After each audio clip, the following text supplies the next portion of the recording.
திரு சூர்யாட்ட கொள்கை என்னென்னு திரு எம்ஜிஆர் நம்பி அவர்கள் இணைந்திருக்கிறார் இயக்குனர், அவரை நிகழ்ச்சிக்கு வரவேற்கிறேன். திரு சூர்யாட்ட கொள்கை என்னன்னு இன்னும் அனௌன்ஸ் பண்ணலை, கொள்கை இல்லாமல் வர்றாருன்னு காங்கிரஸ் விமர்சிக்குது. ஆனால் திராவிட மாடலுடைய நீட்சி அப்படின்னு நீங்கள் ஒரு கொள்கையை விஜய் மேலே திணிக்கிறீங்களோ? முதல்ல இன்ட்ரடக்டரி கமெண்ட் சொல்லிடுறேன். February 2 திரு விஜய் அவர்கள் கட்சி அறிவிப்பு வெளியிடும்போது அப்போ எங்களுடைய மாநில தலைவர் ஒரு கருத்து சொல்லியிருந்தார். என்ன சொல்லியிருந்தார்னு படிக்கிறேன். தமிழக மக்களை சுரண்டி கொண்டிருக்கும் ஊழல் அரசியலுக்கு எதிராகவும் பாகுபாடற்ற நேர்மையான அரசியல் மாற்றம் உருவாகவும் மக்களுக்காக பணியாற்ற தமிழக வெற்றி கழகம் என்ற பெயரில் புதிய கட்சி தொடங்கியிருக்கும் சகோதரர் திரு விஜய் அவர்களை வாழ்த்தி வரவேற்பதில் மகிழ்ச்சி அடைகிறேன் அப்படின்ற ஒரு கருத்து. இரண்டாவது, 22/6/2024 திரு விஜய் அவர்களுடைய பிறந்த நாள் அன்னைக்கு எங்களுடைய மாநில தலைவர் ஒரு வாழ்த்து போட்டிருந்தார். அதில் என்ன சொல்லியிருந்தார்னு படிக்கிறேன். தமிழக வெற்றி கழகத்தின் தலைவரும் திரையுலகின் முன்னணி நடிகர்களின் ஒருவருமான சகோதரர் விஜய் அவர்களுக்கு இனிய பிறந்த நாள் வாழ்த்துக்கள். தமிழகத்தில் மாற்று அரசியல் உருவாக சமூக பொறுப்புடன் தனது அரசியல் பயணத்தை முன்னெடுத்திருக்கும் சகோதரர் விஜய் அவர்களின் கலை மற்றும் அரசியல் பணிகள் இனிதே சிறப்புற இறைவனை வேண்டிக் கொள்கிறேன். இது பிஜேபியோட அஃபீஷியல் ஸ்டாண்ட். அவரை வரவேற்கிறோம். ஒரு புது அரசியல், புது இளைஞர்கள், இவர்கள் எல்லாத்தையும் வரவேற்பதில் எங்களுக்கு மிக்க மகிழ்ச்சி.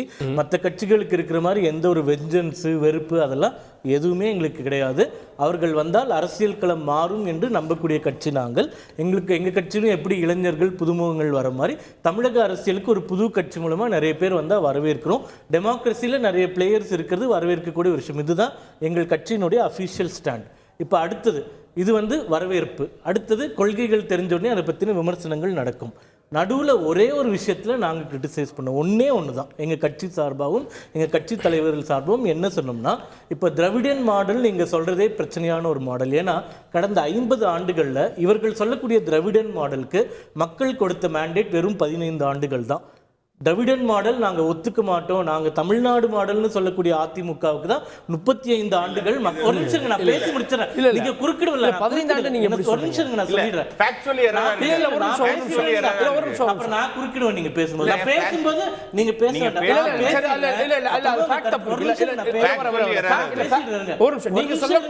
நீங்க சொல்ற திராவிட மாடல் திமுக அரசு மட்டும் திமுக தான் சொல்றேன். இருங்க நான் சொல்றேன். 35 ஆண்டுகள் அதிமுக ஆட்சியில் இருந்திருக்காங்க. அவங்க இவங்க மாதிரி நான் ஒரு மதத்துக்கு வாழ்த்துவேன், ஒரு மதத்துக்கு வாழ்த்த மாட்டேன்னு சொல்றவங்க கிடையாது. எல்லா மதத்திற்கும் வாழ்த்தக்கூடியவர்கள். அவர்களை தான் மக்கள் தேர்ந்தெடுத்திருக்கிறார்கள். இவங்க திராவிடன் மாடல் டிஎம்கே கொண்டாடுகின்ற லிகசியை 15 ஆண்டுகள் தான் மக்கள் தேர்ந்தெடுத்திருக்காங்கன்றது நான் குறிப்பிட விரும்புறேன். நாங்கள் ஒப்பீனியன்ல டிஃபர் ஆகிற ஒரு 67 தேர்ந்தெடுத்தது நான் கடைசி 50 ஆண்டுன்னு சொல்றேன். நீங்க அப்படி கணக்கு போட்டாலே மொத்தம் 25 ஆண்டுகள் தான் திமுக ஆட்சி. அதிமுக ஆட்சி 34 ஆண்டுகள். அப்படி கூட அவர்களுக்கு தான் மக்கள் அதிகமான வாய்ப்புகளை கொடுத்திருக்கிறார்கள். இப்போ நாங்க கேட்ட ஒரு கேள்வி, இவர் கூட நான் ஏற்கனவே ஒரு விவாதத்தில் இதே கேள்வி கேட்டு மீண்டும் கேட்கிறேன். அது நாங்க உங்களை சண்டை போடணும், உங்களை கீழே இறக்கணும், உங்களை கொச்சைப்படுத்தணும் அப்படின்ற கேள்வி கிடையாது. நாங்க கடந்த 50 ஆண்டுகளாவே தமிழக அரசியல் களத்துல இந்த நிலைப்பாடை எடுக்காத கட்சிகள் கிட்ட கேட்கக்கூடிய அதே கேள்வி உங்ககிட்ட கேட்கிறோம். என்ன கேள்வி? நீங்க ஈஸ்டருக்கு வாழ்த்து சொல்றீங்க, பக்ரீத்துக்கு வாழ்த்து சொல்றீங்க, ரம்ஜானுக்கு வாழ்த்து சொல்றீங்க, விநாயகர் சதுர்த்திக்கு ஏன் வாழ்த்து சொல்ல அப்படின்னு ஒரு கேள்வி கேட்டோம். அதுக்கு அவங்க என்ன சொன்னாங்க? இது அந்நிய அந்நிய பண்டிகை அப்படின்லாம் சொல்றாங்க. நான் என்ன கேட்கிறேன், 2000 ஆண்டுகளாக தமிழ்நாட்டில் தமிழர்கள் விநாயகர்கள் வழிபாடு இருந்ததுக்கான அனைத்து சாட்சியங்களும் இருக்கின்றன. அரிக்கமேடு அகழ்வாராய்ச்சி பணியில் விநாயகர் உருவம் கண்டுபிடிக்கப்பட்டது 2000 ஆண்டுகளுக்கு முன்னாடி இருக்கிறதுன்னு சொன்னாங்க. அதே மாதிரி 11 கீழ்கணக்கு நூல்ல 5/70 அந்த வாழ்த்து ஆரம்பிக்கிறதே விநாயகரை பாராட்டி தான். ஔவையார் விநாயகர் அகவல் எழுதியிருக்காங்க. இவ்வளோ சான்றுகள் இருந்தும் விநாயகர் சதுர்த்திக்கு நீங்க வாழ்த்து சொல்ல மாட்டீங்கன்னா அது சரியானது இல்லை. ஒரு மதத்தை மட்டும் நீங்க அனைவருக்கும் வாழ்த்து சொல்லுங்க. அவதான் எங்களுடைய கருத்து. அப்படி சொல்லலன்றதால திராவிட மாடலுடைய நீட்சி அப்படின்னு நீங்க சொல்றது ஏன்னா அவங்களும் இதே ஸ்டாண்ட் தானே. விநாயகர் சதுர்த்திக்கு மட்டும் வாழ்த்து சொல்ல மாட்டோம், மற்ற மத பண்டிகைகளுக்கெல்லாம் வாழ்த்து சொல்லுவோம். இதே அதிமுக அப்படியே அவங்க கிருஷ்ண ஜெயந்திக்கு வாழ்த்து சொல்லுவாங்க, விநாயகர் சதுர்த்திக்கு வாழ்த்து சொல்லுவாங்க. பெரியாருக்கு மரியாதை செலுத்த போறாரு. அதுக்கும் இதுக்கும் சம்பந்தம் இல்லை. இன்னொரு புறம் அவருக்கு மரியாதை பந்தல்கால் நடும் விழா எந்த மதச்சடங்கு படி நடந்தது? நீங்கள் எல்லாமே ஓகே. நீங்கள் அவருக்கு வாழ்த்து சொன்னதுனால அந்த கருத்து நாங்கள் வைக்கவே இல்லை. நீங்கள் பின்னாடி போய் கமெண்ட்ஸ் எடுத்து பாருங்கள். எங்கள் எச் ராஜா அவர்களாகட்டும், மற்ற தலைவர்களாகட்டும், நானே கோபிச்செட்டிப்பாளையத்தில் பேசின மீட்டிங்கிலாகட்டும், அந்த விநாயகர் சதுர்த்திக்கு வாழ்த்து சொல்லாததான். அதுவும் நாங்கள் நீங்கள் வாழ்த்து சொல்லாததுனால நீங்கள் எங்களுக்கு எதிரானவங்கன்னு சொன்னேன். அந்த மாதிரி ஒரு போலி மதச்சார்பின்மை நிலைப்பாடை எடுக்காதீர்கள் அப்படின்னு எங்களுடைய நிலைப்பாடு எடுக்கணும். திரு வீர விக்னேஸ்வரன், ஃபர்ஸ்ட் விஷயம் ஃபேக்சுவலி எரர்னு 2 விஷயத்தை நான் சொல்ல விரும்புகிறேன். ஒன்று வந்து ஏடிஎம்கே 35 ஆண்டுகள் ஆகல, 30 ஆண்டுகள். எம்ஜிஆர் அவர்கள் ஒரு 10 ஆண்டுகள், அந்த அம்மா பவருக்கு வந்தோன்னு இது 20 இயர்ஸ், 30 ஆண்டுகள் தான். இது ஒரு ஃபேக்சுவல். செகண்ட் வந்து ஏடிஎம்கேங்கிறது வந்து ஏடிஎம்கேயும் கிடையாது, தமிழ் மண்ணோட உரிமை உணர்வுக்கான கொள்கை கருவில் வந்து தந்தை பெரியார் தான். தந்தை பெரியார் அவர்களின் சமூக நீதி தான் இன்னைக்கு அகில இந்திய அளவில் ஃபர்ஸ்ட் கான்ஸ்டியூஷன் அமெண்ட்மெண்ட் மூலமாக தான் காக்கா கலைஞர் கமிஷன் போட்டாங்க. அதுக்கப்புறம் மண்டல் கமிஷன் வந்துச்சு. இன்னைக்கு மாநில தலைவராக வந்து ஒரு பிஜேபியில் வந்து மோடி அவர்கள் பிரைம் மினிஸ்டர் இருக்காரு, அண்ணாமலை அவர்கள் வந்து ஸ்டேட் பிரசிடென்ட் இருக்குன்னு ஒரு பிராமினிக்கல் பார்ட்டியில் வந்திருக்காங்கன்னா அது காரணம் மண்டல் கமிஷன். அதனால அதை நாங்க மேற்கொள் எங்க கட்சி பிராமணிக்கல் பார்ட்டி சொல்ல வேண்டிய அவசியம் இல்ல. எந்த அடிப்படையில சொல்றீங்க? எந்த அடிப்படையில சொல்றீங்க? தமிழ்நாட்டில் எடுக்கிற ஒரு பிராமணிக்கல் பார்ட்டி இந்த எல்லாம் பிராமணிக்கல் பார்ட்டி நீங்க சொல்றீங்க. அதெல்லாம் நீங்க சொல்லுங்க. ஃபேக்சுவலா சொல்லுங்க.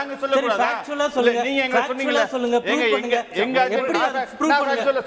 எப்படி சொல்லுங்க. எப்படின்னு சொல்லுங்க. எங்க அஜெண்டாவை சொல்ல உரிமை இருக்குன்னா எங்களுக்கு உரிமை இருக்கு. நீங்க கேஷ் சென்சஸ்ல இந்தியாவில் இருக்கீங்க, உங்களுக்கு ஓட்டுக்கு நான் மட்டும் ஓபிசி வேணும். ஃபினான்ஸ் மினிஸ்டரா ஒரு அம்மா இருக்காங்க நிர்மலா சீதாராமன், அவங்கள்ட்ட வெங்காய விலை ஏன் ஏறி போச்சுன்னு கேட்டா நான் எங்க வீட்டுல வெங்காயம் சாப்பிட மாட்டாங்க. மட்டுமே முழு நேர தொழிலா இந்த கட்சி ஆரம்பிச்சிட்டீங்க. அவங்க என்ன சொன்னாங்க ஃபுல்லா சொல்லுங்க. ஃபுல் கான்டெக்ஸ்ட் சொல்லுங்க. நீங்க அதிமுக 34 வருஷம் ஆண்டிருக்காங்க, அது 30 வருஷம்னு பொய் சொல்றதுல உங்க அஜெண்டா தெரியுது. இயர் வைஸ் போடலாமா? இப்ப கணக்கு போடலாமா? 1977 எம்ஜிஆர் பிரதமர் முதல்வர் ஆனாரா? 87 வரைக்கும் இருந்தாங்களா? 10 வருஷம் ஆச்சா? 91ல இருந்தாங்களா? 91 வருஷம். எடப்பாடி 89 வரைக்கும் ஜானகி அம்மா இருந்த வரைக்கும் இருந்தாங்கல. இல்ல அவங்க 3 வருஷம் இருந்தாங்க. சரி எவ்வளவு 11 வருஷம் ஆச்சு. 91 2011 ல இருந்து 2011 டு 21 மொத்தம் 30 வருஷம். எம்ஜிஆர் 10 வருஷம், இவங்க 20 வருஷம், 30 வருஷம் தான்.